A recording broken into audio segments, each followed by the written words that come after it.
On February 11th, Biden announced an executive order to split $7 billion in frozen Afghan funds. I want to share with you guys a brief overview of Afghanistan's history the past 40 years. It might give some perspective as to why this is happening and why this executive order is unethical. This video might be 2 or 3 parts. In 1979, the Soviet Union invaded Afghanistan. Over 1 million Afghans were killed in that war. They were called freedom fighters or mujahideen by America and the rest of the world. The US was using Afghanistan to fight its Cold War against the Soviet Union. The CIA funneled money through Pakistan to fund the resistance. It was called Operation Cyclone. From 1979 to 2001, the CIA, M16, KGB, Pakistanis, ISI, and Saudi Arabia operated secretly in Afghanistan. It's been said that the CIA trained a fighter called Osama bin Laden. It was the largest and most expensive covert CIA operations ever taken. They primed Afghan factions with cash and weapons, secretly trained forces, and manipulated politics, which created division. Textbooks such as the Alphabet of Jihad Literacy was funded by the USA.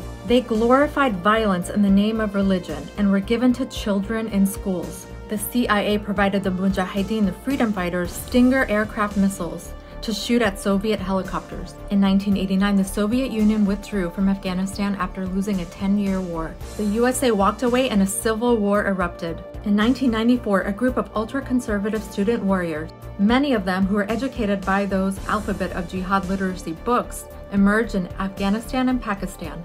In 1996, Osama bin Laden comes back to Afghanistan from Sudan and integrates himself with the Taliban. The Taliban took over Afghanistan in 1996 and imposed their rule. In 1998, Clinton bombs Afghanistan.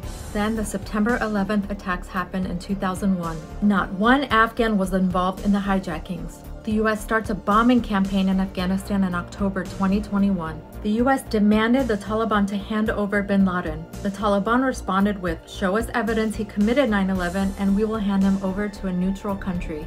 The US refused and launched Operation Enduring Freedom, the start of the war on terror, telling the world it would bring democracy and women's rights to Afghanistan. Over 20 years, it's been reported that over 80,000 Afghan civilians died and over 2,400 US soldiers. Obama's secret drone attacks where scores of Afghans were killed and unaccounted for, so the number could be higher. In 2017, Trump dropped the mother of all bombs on Afghanistan. After 20 years, the US loses the war and withdraws from Afghanistan. It was the longest war in US history. I'm running out of time, so watch part 2 for what happened next. In August 2021, Biden's botched withdrawal from Afghanistan resulted in mass chaos and panic at Kabul airport.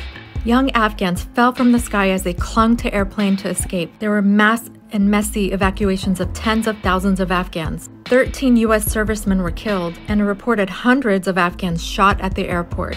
Biden then froze billions of Afghanistan's central bank's reserves, and a humanitarian crisis unfolded. In August 2021, it was reported that $10 billion in assets were owned by Afghanistan's central bank. The DAB financial statement showed assets at $10 billion, $1.3 billion in gold reserves, some $362 million in cash reserves, an estimated total reserves at $9 billion. Central banks often keep their assets in overseas institutions such as the FRBNY or the Bank of England. Biden has kept the reserves frozen even as millions of Afghans face starvation in this worst man-made humanitarian crisis in the world. But these funds belong to the people of Afghanistan. They are the depositors of the money. The funds have been in place since King Zahir Shah's reign and serve as the backbone and stability in Afghanistan's monetary system and its liquidity and functionality of the economy. Without these funds, the Afghani currency will be destroyed, the economy will collapse, and the Afghan people will be reliant on humanitarian aid for the foreseeable future. Biden's executive order is to split half the funds, $3.5 billion, to 9/11 victim families, and the other half for unspecified efforts for the benefit of the Afghan people. The people of Afghanistan were not involved in the September 11th attacks, nor did they have control over bin Laden, the Taliban, the 20-year war, or any other political decisions that have been made. It has brought the economy to a standstill. People can't access their money in the bank. This article says to survive, people are burning their furniture and other possessions to stay warm, selling them for food, dealing with other problems such as a drought. Enough is enough. As we saw in part 1, the people of Afghanistan have endured 40 years of proxy battles between the most powerful intelligence agencies, who recognize the strategic location of the land and the trillions of dollars in minerals and resources that lay under the ground. The people of Afghanistan have endured corruption, lies, theft from their puppet leaders. They believed the USA when they promised democracy and women's rights, and now have realized that that was propaganda tool to keep the war machine going. They've suffered trauma for over 40 years. They are not responsible for or should be punished for things they were not involved in. President Biden, why are you being so callous to the people of Afghanistan? Is this revenge for losing the war?